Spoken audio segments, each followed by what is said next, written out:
تلپس. تلپس چیست؟ تلپس یک برنامه ارزیابی برای دانش آموزان مدارس دولتی تگزاس است که در حال یادگیری زبان انگلیسی هستند. تگزاس هر سال مهارت زبان انگلیسی دانش آموزانی را ارزیابی می‌کند که به عنوان زبان آموزان انگلیسی در 4 حوزه زبان شناسایی شده‌اند: شنیداری، صحبت کردن، خواندن و نوشتن. تلپس پیشرفت هر زبان آموز انگلیسی در کسب مهارت به کارگیری زبان انگلیسی آموزشی را ارزیابی می‌کند. چه کسانی در تلپس شرکت می‌کنند؟ دانش آموزان پایه‌های مهد کودک تا 12 که به عنوان زبان آموزان انگلیسی شناسایی شده‌اند، ملزم به شرکت در تلپس هستند. این شامل زبان آموزانی می شود که والدینشان خدمات برنامه 2 زبانه یا انگلیسی به عنوان زبان دوم را نپذیرفتند. چرا نتایج تلپس مهم هستند؟ تلپس پیشرفت دانش آموزان در یادگیری زبان انگلیسی را سال به سال اندازه‌گیری می کنند. مطالعات نشان داده‌اند که 4 تا 7 سال طول می‌کشد تا بتوان در زبان دوم مهارت پیدا کرد. نتایج تلپس به ما نشان می‌دهد که آیا دانش آموزان در یادگیری زبان انگلیسی پیشرفت مداوم دارند یا خیر. دانش آموزانی که پیشرفت مداومی ندارند ممکن است به کمک‌های بیشتری در مدرسه نیاز داشته باشند. نتایج تلپس به معلمان کمک می‌کند که آموزش‌های کلاس را به نحوی تطبیق دهند که بر مهارت‌های زبانی مورد نیاز دانش آموزان متمرکز باشند. 4 حوزه زبانی که تلپس مورد ارزیابی قرار می‌دهد: شنیداری، صحبت کردن، خواندن، نوشتن. در مهد کودک و کلاس اول 4 حوزه به طور کل‌نگرانه و بر اساس مشاهدات معلم نمره دهی می شوند. در پایه‌های دوم تا 12 4 حوزه به صورت آنلاین نمره دهی می شوند. نمره ترکیبی حاصل ترکیب 4 حوزه مهارت زبانی است. 4 حوزه مهارت زبانی عبارتند از مبتدی، متوسط، پیشرفته و بسیار پیشرفته. هدف این است که دانش آموزانی که بین 4 تا 7 سال در یک برنامه 2 زبانه بوده‌اند، در هر 4 حوزه زبان نمرات بسیار پیشرفته کسب کنند تا دیگر به عنوان دانش آموزان 2 زبانه تازه وارد طبقه بندی نشوند. سطوح مهارتی: مبتدی، دانش آموزان در مراحل اولیه یادگیری زبان انگلیسی هستند. متوسط، دانش آموزان از انگلیسی آموزشی پایه و رایج استفاده می کنند اما به کمک قابل توجهی نیاز دارند. پیشرفته، دانش آموزان انگلیسی آموزشی را با مقداری کمک می فهمند و به کار می برند. بسیار پیشرفته، دانش آموزان انگلیسی آموزشی را با اندکی کمک می فهمند و به کار می برند. شنیداری، نمونه حوزه شنیداری. متن قرمز بیانگر کلمات گفتاری است که ممکن است دانش آموز در سطح مبتدی آنها را بفهمد. من امروز خبرهای هیجان انگیزی برایتان دارم. ما قصد داریم هفته آینده به یک گردش علمی برویم. صبح پنجشنبه اتوبوس‌ها را پر می‌کنیم و تمام روز را در آنجا خواهیم بود. در کوشه‌ای که به خانه می‌برید یادداشتی درباره گردش علمی وجود دارد که والدینتان باید امضا کنند. لطفاً به خاطر داشته باشید که یادداشت امضا شده در گوشه‌ای که به خانه میبرید را به مدرسه بیاورید. شما باید یادداشت امضا شده توسط والدین خود را به مدرسه بیاورید. در غیر این صورت نمیتوانید با ما بیایید. دانش آموز در سطح مبتدی ممکن است بتواند از پاراگراف صفحه قبل کلمات زیر را بگوید و درک کند. امروز، ما، برویم، اتوبوس، پوشه هایی که به خانه میبرید، لطفاً، مدرسه. حوزه صحبت کردن.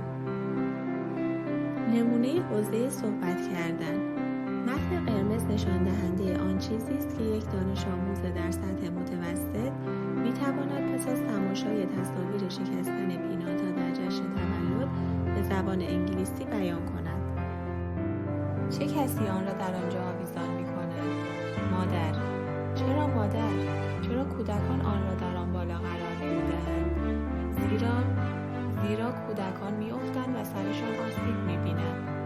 کودکان کوچکتر از آن هستند که آن کار را بکنند. و بعد در اینجا چه اتفاقی می‌افتد؟ کودک آن را می‌شکند. او روی چشمانش چه چیزی می‌گذارد؟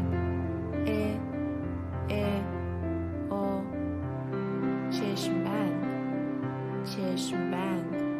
و چرا او این کار را می‌کند؟ زیرا او نمی‌خواهد آن را ببیند. چرا؟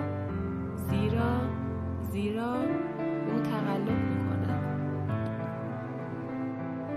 اگرچه دانش آموز قادر به پاسخگویی به بیشتر سوالات بود، مکرراً مکث می‌کرد و اشتباهات دستوری داشت. بسیار پیشرفته. شنیداری. دانش آموزان در سطوح بسیار پیشرفته از واژگان انگلیسی کافی برای درک آنچه می‌شنوند برخوردارند. آنها می‌توانند انگلیسی آموزشی را درک کنند و با حداقل پشتیبانی در فراگیری زبان دوم در فعالیت‌های کلاسی شرکت کنند، در حالی که با مطالب آشنا نیستند. صحبت کردن. دانش آموزان در سطح بسیار پیشرفته می توانند با وضوح و روانی در اکثر محیط‌های اجتماعی و آموزشی ارتباط برقرار کنند و در ارتباط از جملات کامل استفاده کنند. بسیار پیشرفته. خواندن. دانش آموزان در سطوح بسیار پیشرفته با حداقل پشتیبانی در فراگیری زبان دوم قادر به رمزگشایی و درک مطالب خواندنی سطح خود هستند. نوشتن. دانش آموزان در سطوح بسیار پیشرفته واژگان انگلیسی سطح خود را فرا گرفتند و از تسلط لازم بر ساختارهای زبان انگلیسی برای انجام تکالیف نوشتن مناسب برخوردارند. نکاتی در مورد نحوه موفقیت در تلپس. در آزمون آزمایشی آنلاین تلپس شرکت کنید. کتاب‌های غیر داستانی و یا مقالات آموزنده بخوانید. کلمات ناآشنا را در فرهنگ لغت جستجو کنید. به کتاب‌های صوتی گوش کنید. چگونه به نمرات آزمون تلپس فرزندم دسترسی داشته باشم؟ نمرات آزمون را می توانید در این آدرس ببینید: www.texasassessment.gov. کد دسترسی فرزندم کجاست؟ کد دسترسی یکتای فرزند شما در صفحه اول کارنامه ایالتی او قرار دارد. شما همچنین می توانید کد دسترسی را از مدرسه فرزندتان بگیرید. پس از وارد کردن کد دسترسی فرزندتان، روی مربعی که نوشته دانلود کارنامه تفصیلی کلیک کنید. سپس روی مربعی که نوشته دانلود PDF کارنامه کلیک کنید. در صفحه اول کارنامه فرزندتان سطوح مهارت و همچنین نمرات تلپس فرزندتان را مشاهده خواهید کرد. در صفحه دوم کارنامه مهارت کلی فرزندتان به زبان انگلیسی را مشاهده خواهید کرد. فرزند من کجا می تواند در آزمون آزمایشی تلپس شرکت کند؟ به آدرس www.texasassessment.gov/families مراجعه کنید و روی مربع آبی که نوشته ورود به سیستم آزمون آزمایشی کلیک کنید. در صفحه بعد روی مستطیل سبز رنگی که نوشته ورود به سیستم کلیک کنید. در صفحه بعد روی مستطیل سفید در مرکز صفحه کلیک کنید و پایه تحصیلی فعلی فرزندتان را انتخاب کنید. در صفحه بعد بر روی مستطیلی که نوشته مجموعه های آزمایشی تلپس کلیک کنید. بعد روی مستطیلی که نوشته مجموعه آزمایشی خواندن و نوشتن پایه تلپس 2022 را شروع کنید کلیک کنید. در صفحه بعدی روی روی مستطیل سبز رنگی که نوشته انتخاب کنید کلیک کنید.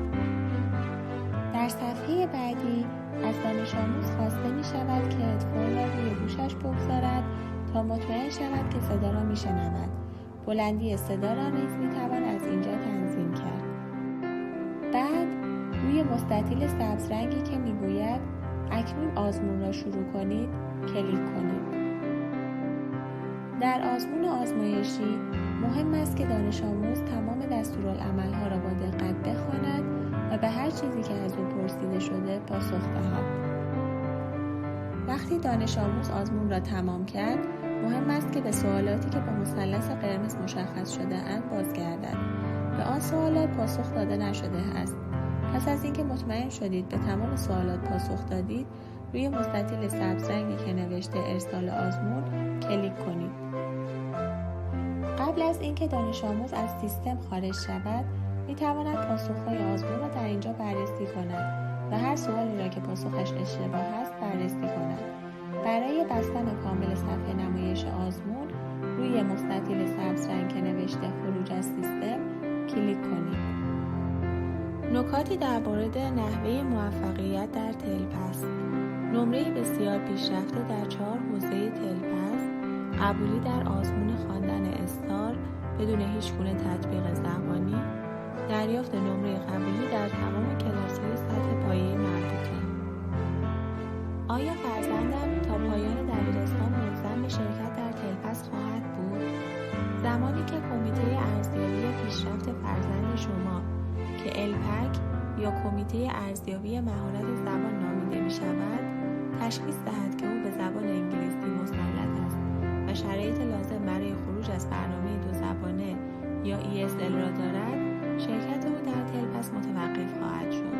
این امر برای همه دانش آموزان، حتی کسانی که در یک برنامه 2 زبانه یا ESL نیستند صدق می‌کند.